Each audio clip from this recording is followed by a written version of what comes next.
Hey everyone, welcome back to my channel. My name is Kari. Today I'm going to be sharing with you my top 13 favorite nonfiction books. In the comments below, let me know your favorite nonfiction book because I'm always looking for recommendations. I'm going to talk about these 13 books in no particular order, so let's jump in. My first recommendation is Three Women by Lisa Taddeo. As the title would suggest, this book follows three different women in different stages of their lives. The first perspective is from Lena, who's a stay-at-home mom, and her marriage has started to lose its spark. And so she decides to get in touch with the man that she used to be in a relationship with, and she starts an affair with him. The second perspective is from Maggie, who's a 17-year-old high school student. Maggie was in a relationship with a teacher at her high school, and this follows the trial of that teacher. And the third woman that Lisa Taddeo follows is Sloane. Sloane is a restaurant owner, and her husband likes to watch her have sex with other people. So this book really reads like a fiction. It feels like Lisa Taddeo has created these three women, but in fact Lisa Taddeo spent many years with these women following them in order to get as much information about their stories as possible and put it in this book. Lisa Taddeo has a really interesting approach at examining relationships, marriage, desire, sex.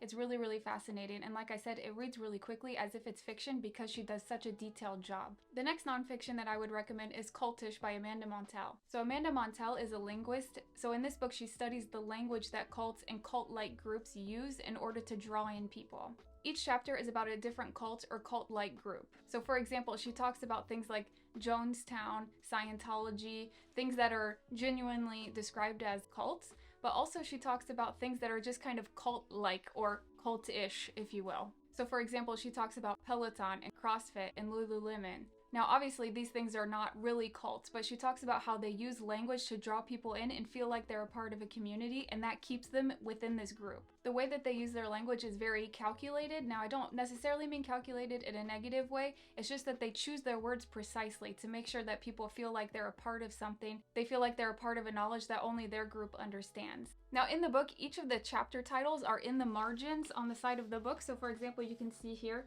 that this is the chapter title. Now there's a chapter title that's called Even You Can Learn to Speak in Tongues. So obviously in this chapter she's talking about speaking in tongues and the cult-like following that has. I was reading this on public transportation, and as you saw, the chapter names are really big in the margins. I was really self-conscious that people around me could see that I was reading something called Even You Can Learn to Speak in Tongues, like as if I was reading like How to Speak in Tongues for Dummies or something.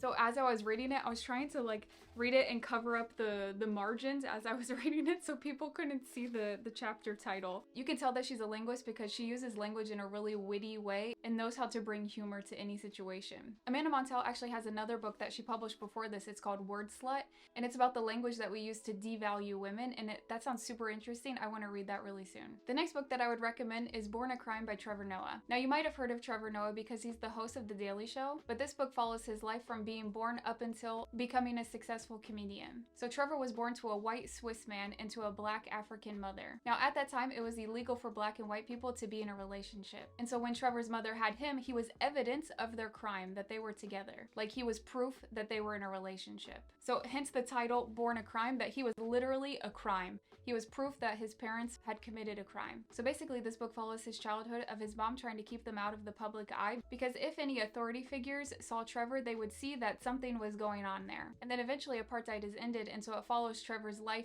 adapting to the new changes in South Africa. And we follow his journey to becoming a successful comedian. Now I would recommend this for people who are fans of Trevor Noah, of course, because it's fascinating to learn about how he got where he was, but it's also really interesting just if you're interested in the history of South Africa and apartheid. Another nonfiction that I would highly recommend is Unfollow by Megan Phelps-Roper. Now maybe you've heard of the Westboro Baptist Church in the US. Basically it's an extremist church, and they're known for their hate speech, their homophobia, their anti-Semitism, that they protest soldiers' funerals saying that God wanted them to die. Really the list is a mile long of all the horrible things that they do. So the Westboro Baptist Church was founded by a man named Fred Phelps, and so Megan is the granddaughter of the founder of that church. So Megan started protesting with the family when she was 5 years old. Every week she would go out and protest with them, and she remembers protesting soldiers' funerals, for example, and protesting LGBTQ rights and all the other horrible things that they did. And she started doing that when she was 5 years old. She never questioned anything that she did because her whole family was a part of this church, and she was brainwashed to believe that they were doing the right thing, that they were trying to save people from their sin. But then when she was about 26 years old, she started to question what she was doing, and eventually she left the church. So this book follows her journey of her earliest memories of being a part of the church to what triggered her to start questioning being a part of the church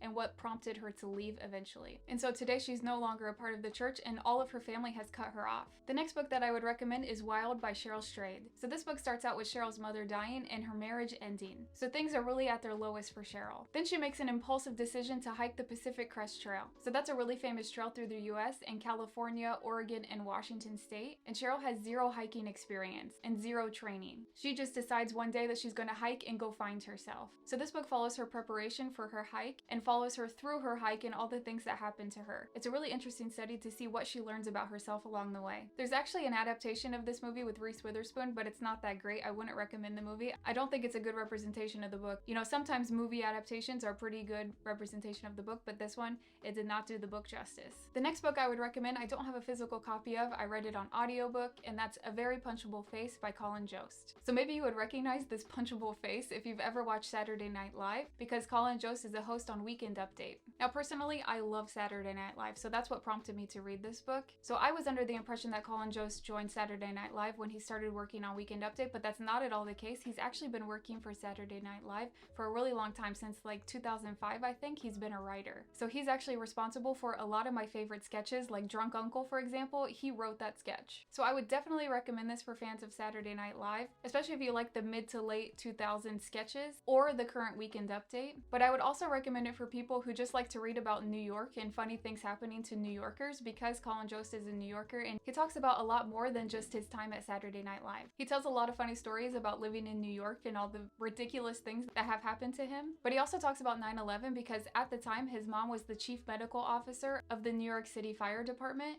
And so he talks a lot about that day and the emotions that he went through, because his mom had actually just gotten off work right before the attack started, and he had called her to make sure that she was okay. But as he called her, she told him, "I'm turning back around, I'm going back to work. These people need my help." And actually that chapter was so powerful, so moving. Like I said, I read this book on audiobook, and I distinctly remember listening to this chapter on public transportation because I was crying my eyes out and I was avoiding eye contact with people because I didn't want them to see how hard I was crying. So this is a really nice mix of funny but also emotional stories. The next book I would recommend is a pretty popular nonfiction book, and that's Educated by Tara Westover. So Tara didn't go to school until she was 17 years old because her family were survivalists. Basically that means that her mom and dad thought that the end of time was coming any day now. Basically doomsday preppers. And so basically they spent every day preparing to live off the land in case the end of days arrived. And so Tara and her brother and sisters never went to school because her parents didn't trust the government. So to pass her time, Tara helped her mom be a midwife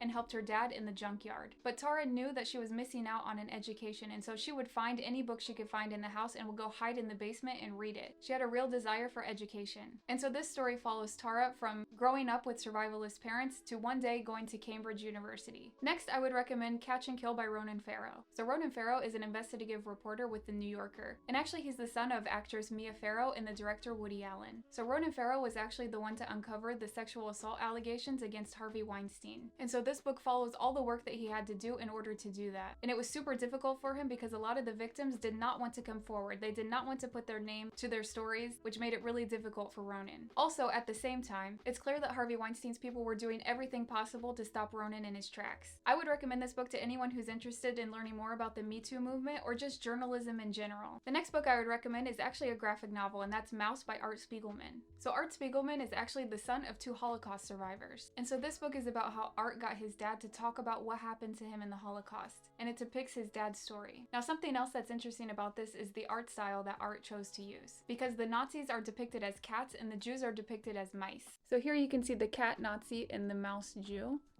Now actually this book has been in the news recently because a lot of junior highs and high schools in the US use this book to teach about the Holocaust, but at a school district in Tennessee they banned it because there's some curse words in it and there's a naked woman. Now don't forget that there's only cats and mice in this book, so it's a depiction of a naked mouse, which mice are always naked, no?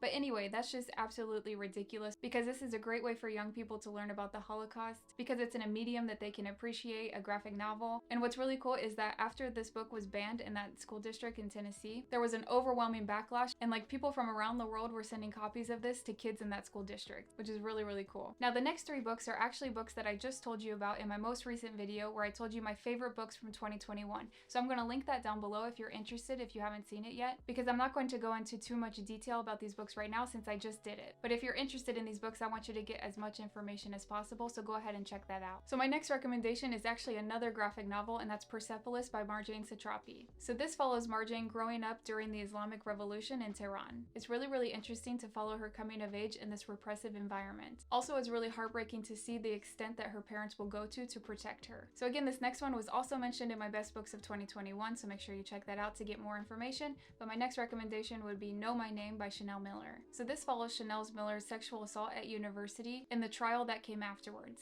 For a long time, she wanted to remain anonymous, but eventually she decided that she wanted people to know the face behind the story. This would actually be a really interesting companion book to Catch and Kill, because whereas Catch and Kill is about famous rich men being able to cover up the horrible things that they've done, this one's about just a regular rich guy and how he tries to get away with what he did. This is a really powerful book. I can't recommend it enough. And the third book that I already talked about in my best books of 2021 is Eating Animals by Jonathan Safran Foer. I would recommend this to anyone who eats meat, even if you're not considering going vegetarian or vegan. Jonathan Safran Foer examines factory farming and the deplorable living conditions that animals live in before they become our meat. As an animal lover, this was absolutely heartbreaking and heart-wrenching to read. It's what encouraged me to start making the steps to become vegetarian. But like I said, I would recommend this even if you're not considering going vegetarian or vegan. And my final recommendation is a bit niche, but I wanted to include it anyway because I loved it. This is Athénaïs by Lisa Hilton. Now, if you enjoy learning about French history, I cannot recommend this enough. So this book is about Athénaïs de Montespan, who was the mistress of Louis XIV.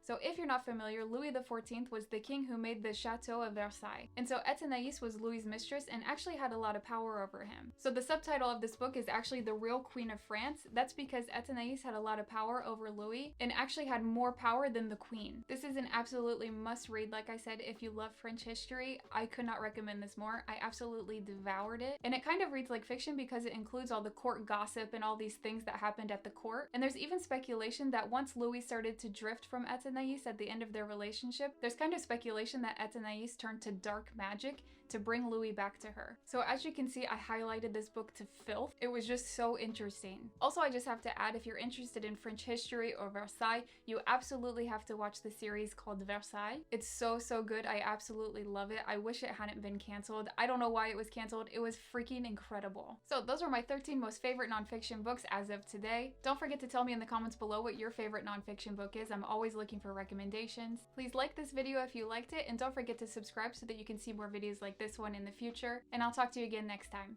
Bye!